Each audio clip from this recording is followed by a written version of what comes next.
Business Decoded. How Nokia fell from global dominance to losing everything.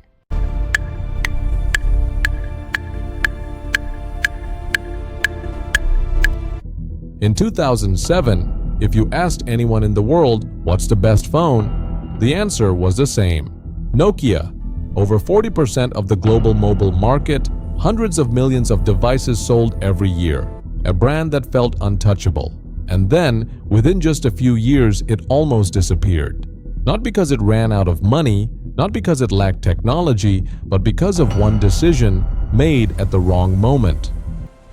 Nokia began in Finland, a company that once made everything from paper to cables. But in the 1990s, it made a focused bet on telecommunications. The result?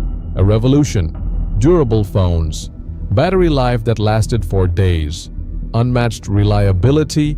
Affordable pricing. Models like the 3310 became legendary.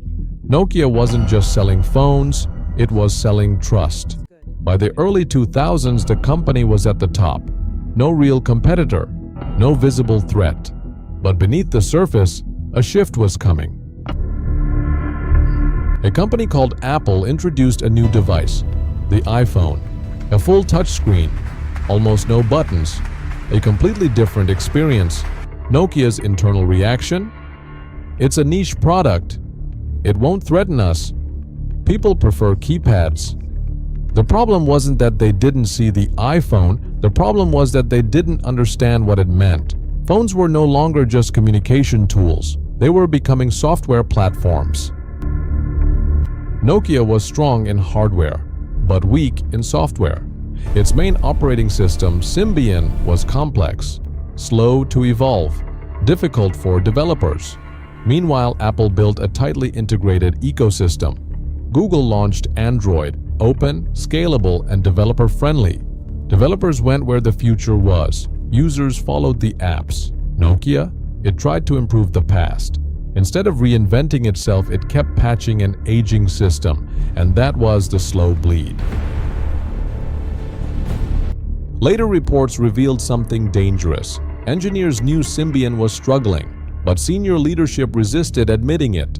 There was fear of challenging executives, fear of delivering bad news, fear of acknowledging weakness, and when fear enters a company, innovation leaves. Market share started to fall. Sales declined. Smartphones took over. In a last attempt to survive, Nokia partnered with Microsoft and adopted Windows Phone. But it was too late. The market had already chosen. In 2013, Nokia sold its mobile phone division to Microsoft. The company that once dominated the world exited its core business. Nokia's story is not about technological failure, it's about ignoring a fundamental shift. Overconfidence, bureaucracy, and fear of change. The most dangerous thing isn't when a competitor appears, it's when you underestimate them. And the most dangerous sentence inside a successful company? We're safe. Here.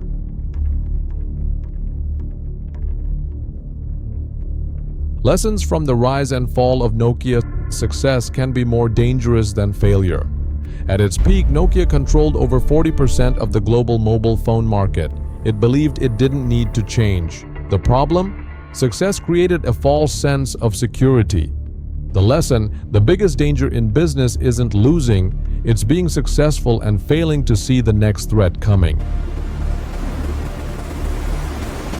Delayed decisions are decisions. When the iPhone launched in 2007 by Apple Incorporated and Android began spreading rapidly, Nokia hesitated. They debated, analyzed, disagreed, but the market was moving faster than they were. The lesson: in fast-moving markets, delay is not neutrality. Delay is slow defeat. Internal complexity can kill giants. A complicated management structure, internal conflicts, fear of risk, all of it slowed the company down. The lesson: companies don't only die because of competitors. Sometimes they collapse under their own bureaucracy. The product isn't more important than the ecosystem. Nokia built strong, reliable devices, but what truly won the game was an operating system, an app store, a seamless user experience. That's what Apple Incorporated built, and later Google perfected at scale. The lesson: a good product isn't enough. You must build an ecosystem that keeps people inside your world.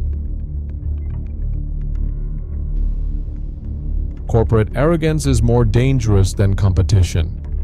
There's a famous quote from a Nokia executive after the sale to Microsoft: "We didn't do anything wrong, but somehow we lost."